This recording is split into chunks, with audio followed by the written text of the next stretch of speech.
আমাদের আজকের ভিডিওটি শুরু করছি বরিশাল লেবুখালী সেনানিবাস সংলগ্ন বাজার থেকে। আমরা সকাল 7টায় আল্লাহর নাম নিয়ে গাড়িতে রওনা হই।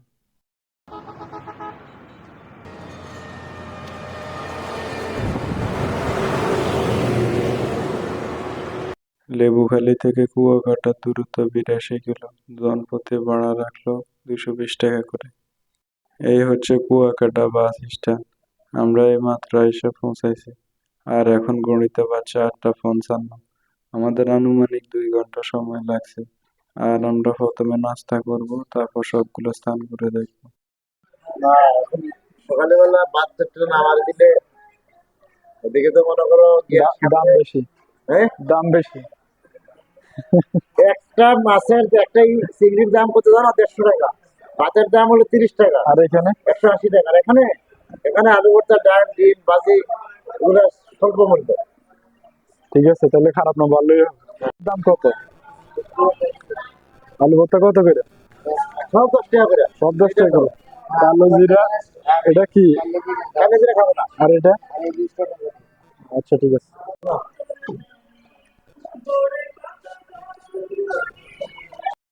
আসলাম নাস্তা করতে, কিন্তু খেয়ে ফেললাম ভাত। যাই হোক, জনপ্রতি 120 টাকা করে ভাত খেয়ে ছুটে চললাম জিরো পয়েন্টের দিকে।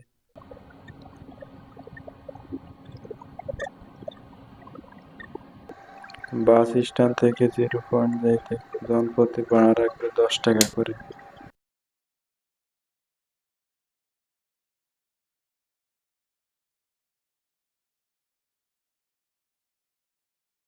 বন্ধুরা, দেখতে পাচ্ছেন ফাইনালি চলে আসলাম কুয়াকাটার জিরো পয়েন্টে। আর এখানে আসলে আপনাকে ওয়েলকাম জানাবে বাইকার এবং ফটোগ্রাফাররা। নিবেন কিভাবে? আমি বলি একটু ভাইয়া, ম্যান গ্রুপ বল সূর্যোদয় পয়েন্টে আমরা ক্যানেলটা পারাবো। ক্যানেল পারাই একটা ওর দ্বীপ, চার উপরে নদী, মাঝখানে দ্বীপে লাল কাঁকড়া দেখবেন, হাজার হাজার লাল কাঁকড়া, ঝাউবন দেখবেন। তারপরে অতিথি পাখি যাক, বৈদ্য মন্দির, বর্ষা মন্দির, 36 লম্বা, মিষ্টি গুলি, 200 বছর আগে রাখাইন তাঁতপুর, রাখাইন মেরা তাঁতপুর, কুয়াকাটা কুয়ার শ্রীমঙ্গল মধ্যে। এই স্পট হইলে আমাদের ইউটার্ন, বীজ দিয়ে যাবো, রাস্তা দিয়ে ঘুরে আসবো। যদি যাওয়ার এখানে কয়টা? 12টা? 12টা। আর নিচের এগুলা? এটা হইলে বিকেল বেলা, যেমন শুটকি বললি, ফিস ফ্রাই, বুঝছো, ঝিনুক বীজ 3 দিনের মনে, সুন্দরবনের পূর্ব ভাতারা চলে, এটা বিকেল বেলা। দেখছি এখন এগুলো আমাদের মোটরসাইকেলে নিবেন? জি, মোটরসাইকেল ভাইয়া, বিচের পার দিয়ে আমাদের যেমন ভিডিও করবেন, এখানে সবাই আসে ভিডিও করার জন্য বা দেখার জন্য। আমাদের এখানে একটা ভাড়া দেওয়া আছে, কথা বুঝছেন?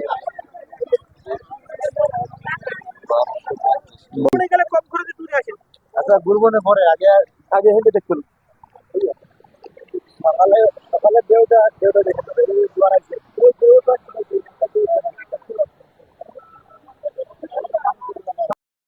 আপাতত মোটরসাইকেলের বিষয় সাইডে রেখে চলে আসি সমুদ্রের পাড়ে, সমুদ্রের ঢেউ দেখার জন্য, সমুদ্র দেখার জন্য।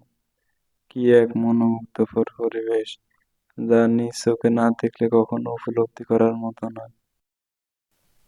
কুয়াকাটায় মোট 2টি সাইট রয়েছে। একটি হচ্ছে পূর্ব সাইড, যেখানে রয়েছে 18টা স্পট। আরেকটি হচ্ছে পশ্চিম সাইড, যেখানে রয়েছে 6টা স্পট। আজকে আমাদের এপিসোডটা মূলত পূর্ব সাইড নিয়ে। বন্ধুরা, দেখতে পাচ্ছেন কুয়াকাটার নাম করা হোটেল সব এই সারিতে আছে।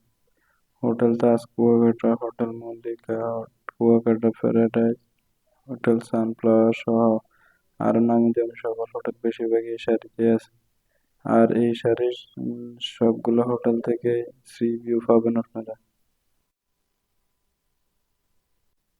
সমুদ্র দেখা আপাতত শেষ করে মোটরসাইকেল একটি ভাড়া করে 12টি স্পটের জন্য 500 টাকায়। তো চলুন ঘুরে দেখা যাক।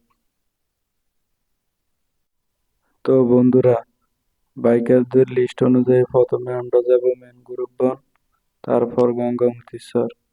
এই সমুদ্রের পাড়ে মোটরসাইকেলে চড়ার অনুভূতিটাই অন্যরকম।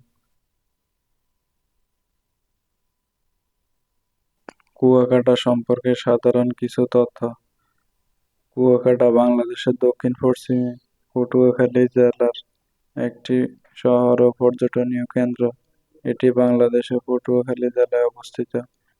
এখানে আছে কুয়াকাটা সমুদ্র সৈকত, যা পর্যটকদের কাছে সাগরকন্যা হিসেবে সুপরিচিত। কুয়াকাটায় রয়েছে 18 কিলোমিটার দৈর্ঘ্য সৈকত বৈশিষ্ট্য। কুয়াকাটা বাংলাদেশের অন্যতম নৈসর্গিক সমুদ্র সৈকত। এটি বাংলাদেশের একমাত্র সৈকত যেখান থেকে সূর্য উদয় ও সূর্যাস্ত দুইটিই দেখা যায়।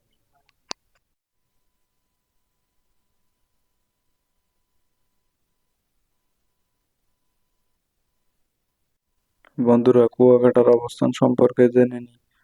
কুয়াকাটা বাংলাদেশের বরিশাল বিভাগের পটুয়াখালী জেলা কলাপাড়া উপজেলা মহিপুর থানায় কুয়াকাটা পৌরসভায় অবস্থিত। ঢাকা থেকে সড়ক পথে এর দূরত্ব 380 কিলোমিটার এবং বরিশাল শহর থেকে 108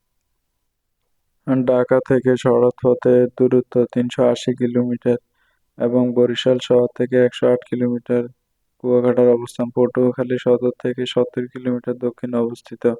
ঢাকা থেকে আপনাদের আসতে আনুমানিক 700 থেকে 1500 টাকার এর মধ্যে গাড়ি ভাড়া লাগতে পারে। আর বরিশাল শহর থেকে আনুমানিক 300 থেকে 350 টাকা জনপ্রতি গাড়ি ভাড়া লাগতে পারে। আমাদের মোটরসাইকেলের ড্রাইভার দেলোয়ার ভাই অত্যন্ত ভালো মানুষ এবং মিশুক।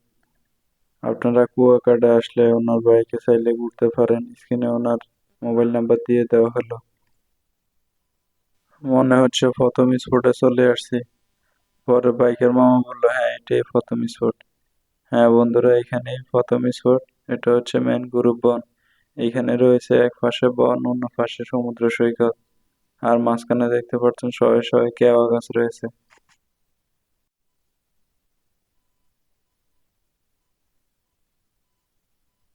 কি মনোমুগ্ধকর এক পরিবেশ!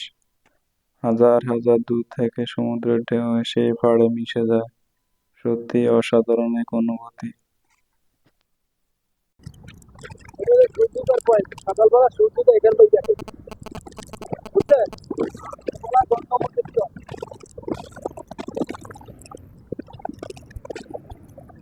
এই হলে ভাড়া দেয় দোলনা, গঙ্গামতির চর, গঙ্গামতির চর। আবু, শহরের দিকে যাবো।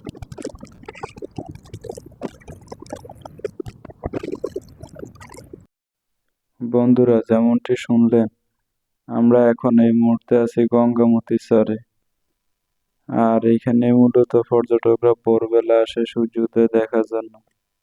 আমরা যেহেতু লেটে আসছি, সূর্য উদয় দেখা আমাদের তো আজকে হচ্ছে না, তাই আমরা এমনিতেই দেখে যাচ্ছি। এই জায়গাটা আসলে ঘুরে দেখার মতো অস্থির একটা জায়গা। আমরা এখন এই ক্যানেলটি পার হবো, আর ক্যানেলের ওই পাড়ে মূলত কাউয়াছার বলা হয়। আর এই ক্যানেলটি পার হওয়ার জন্য আমাদের জনপ্রতি 25 টাকা করে দেওয়া লাগছে, যা আমার কাছে একটু বেশি মনে হচ্ছে।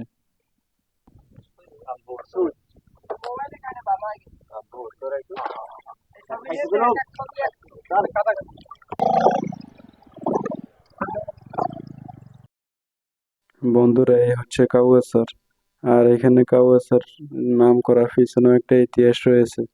স্থানীয়দের মতে এখানে তৎকালীন সময় জেলেরা মাছ শুকাইতে দিত, আর কাউয়া এসে কাক এসে এই মাছগুলো খেয়ে ফেলতো এবং নিয়ে যেত মুখে করে। তখন থেকে লোক মুখে প্রচলিত হয়ে পড়ে কাউয়াছার নাম যাই হোক না কেন, জায়গাটা আসলে অসাধারণ। আর এখানে আসলে দেখতে পারবেন এক পাশে হাজার হাজার শয়ে শয়ে কেওয়া গাছ এবং অন্য পাশে দেখতে পারবেন মহাসমুদ্র।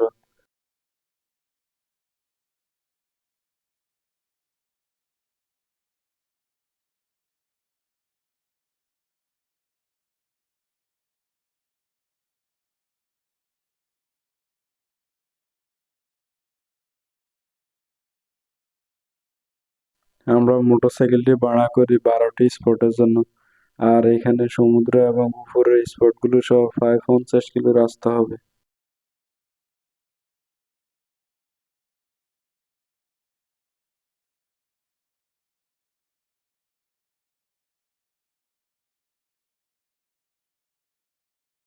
বন্ধুরা, বলে রাখি কাউয়াছার অনেক বড়। ওই যে একটা ক্যানেল পার হয়ে আসলাম না, ক্যানেল থেকে বসুধা আইল্যান্ড তথা মিনি সুইজারল্যান্ড পর্যন্ত পুরোটাই কাউয়াছার বলা হয়।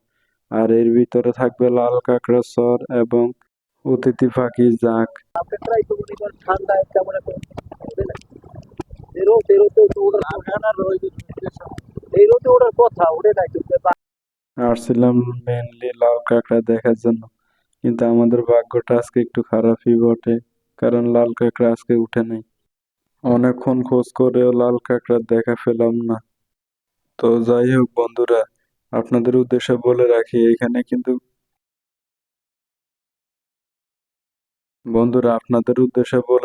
বাইকারদের দেওয়া লিস্ট অনুযায়ী এই স্থানটাতে মূলত তিনটে স্পট ধরা হয়েছে।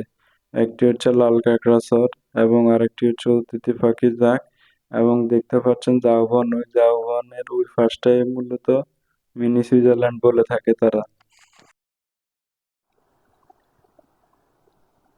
আপনারা যে পাখিগুলো দেখতে পাচ্ছেন, এই পাখিগুলোকে মূলত অতিথি পাখি বলা হয়, আর এগুলো আসে ইউরোপের বিভিন্ন দেশ থেকে, কারণ ওদের ওখানে শীত মৌসুমে প্রচন্ড শীত ও তুষারপাত হওয়ার কারণে পাখিগুলো টিকতে না পেরে যাকে যাকে আমাদের এই দেশে আসে, কয়েক মাস থাকার পর আবার ফিরে চলে যায়, তাই এদেরকে অতিথি পাখি বলা হয়। বন্ধুরা, অতিথি পাখিদের দেখা শেষ করে এখন চলে আসলাম ঝাউবনে, আর এটি আজকে আমাদের ভ্রমণের 6 নম্বর স্পট। আর এখানে দেখতে পাচ্ছেন সারি সারি ঝাউবন। এখানে মূলত লোকজনে পার্টি এবং বিভিন্ন অনুষ্ঠান করে থাকে। আর ওই পাশে সোজা দেখতে পাচ্ছেন, ওইখানে মিনি সুইজারল্যান্ড বলা হয়। এটি মূলত অক্টোবর নভেম্বর মাসের দিকে সবুজ শ্যামল হয়ে থাকে।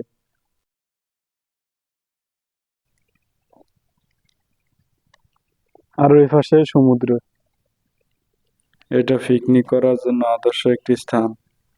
এর আগে অনেক লোকজন পিকনিক করে গেছে, দেখতে পাচ্ছেন তার অনেক নিদর্শন পড়ে রয়েছে।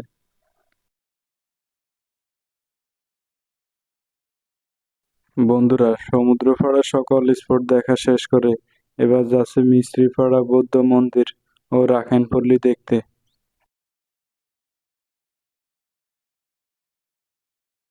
মিস্ত্রিপাড়া যাওয়ার সময় দেখতে পারবেন গ্রাম বাংলা চিরচেনা রূপ, যেখানে কাঁচা রাস্তা, যেটা এখন সচরাচর দেখাই যায় না, ফসলি জমি, একবারে প্রকৃত ও গ্রাম বলতে যা বোঝায়। এইখানে আসলে সব দেখতে পারবেন, গরু গোবর দিয়ে বানানো লার্কি, একবারে প্রকৃত গ্রাম দেখতে পারবেন। চলে আসছি সেই মিস্ত্রিপাড়ায়। এখানে দেখতে পাচ্ছেন রাখাইন জাদুঘর, নিচে এরো চিহ্ন দিয়ে দেখানো আছে আমাদের ডান দিকে। আমরা আগে প্রথমে বৌদ্ধ মন্দির দেখবো, তারপর রাখাইন জাদুঘর দেখবো। আর বৌদ্ধ মন্দির দেখতে হলে একজন প্রতি 10 টাকা টিকিট দিয়ে আসতে হবে, ঢুকতে হবে।